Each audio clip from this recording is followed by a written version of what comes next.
Hi folks, Keith Roberts here, coming to you from Wallace Edwards & Sons in historic Surrey, Virginia. And today I got a great grilling recipe for you. It's a classic burger topped with our famous bacon steak.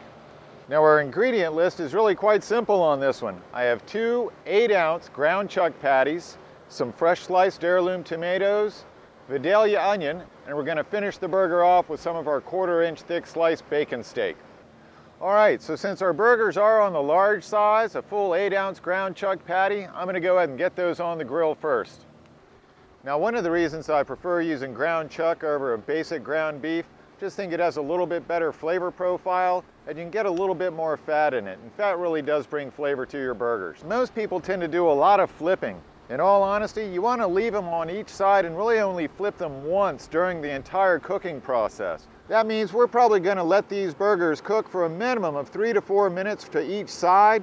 That should give us about a medium burger by the time all is said and done. Now we have the burgers working. Next I'm going to go ahead and put the Vidalia onion on. The Vidalia is a little bit sweeter onion. As you can see, I did some pretty thick slices, and I'm going to go ahead and put those on the grill off to the side a little bit so they're not quite over direct heat. Now something else about using a thicker sliced onion, it'll help that hold together throughout the whole cooking process. And finally, I'm going to go ahead and put the bacon steak on the grill. Now most people don't think about grilling bacon, but since our bacon steak is sliced a full 1/4-inch thick, it'll hold up to a mighty hot grill. Now these burgers have been on for about 3 to 4 minutes. We should have a good char going on the other side, so I'm going to go ahead and give them a flip. And these are looking perfect. And here's what you can really see what I mean about only wanting to flip burgers once during the cooking process. We got that nice char, which means we've already started sealing in some of those great flavors and juices. And now that we have the burgers flipped, I'm going to go ahead and flip the Vidalia onion. It can be kind of handy if you use both a spatula and a pair of tongs on this one. You really want to try and keep the whole onion in one piece. As you can see, we're starting to get a few grill marks on the Vidalias. And the nice thing about grilling these is that the heat brings out some of the natural sugars that you find in this sweet variety of onion. Now our bacon steak has been on for about 2 minutes, so I'm going to go ahead and give that a flip.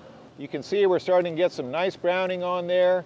The last thing you want to do is burn any bacon, but you'll also see that it's holding up really well over this intense heat of the grill. One thing you'll notice about our bacon steak is that it doesn't shrink a whole lot. And that's because all we do here at Edwards is a true dry cure. That means you're not cooking all the water out of that store-bought bacon out there. The dry cure process also brings an absolutely unique flavor to your bacon. Okay, so the burgers have been on the grill for about 8 to 10 minutes. Now remember, these were pretty big burgers, so just watch your time to get that temperature that you're looking for. Our Vidalias have been on for about 6. They have some nice grill marks. The onion has started to soften up a little bit. And the bacon steak is cooked right where I want it, about medium in temperature or wobbly. Since it's a dry cure, it'll actually set up once I pull it off the heat. So there you have it, folks, our very own version of a Vidalia onion, tomato, and bacon steak burger, compliments of Wallace Edwards & Sons.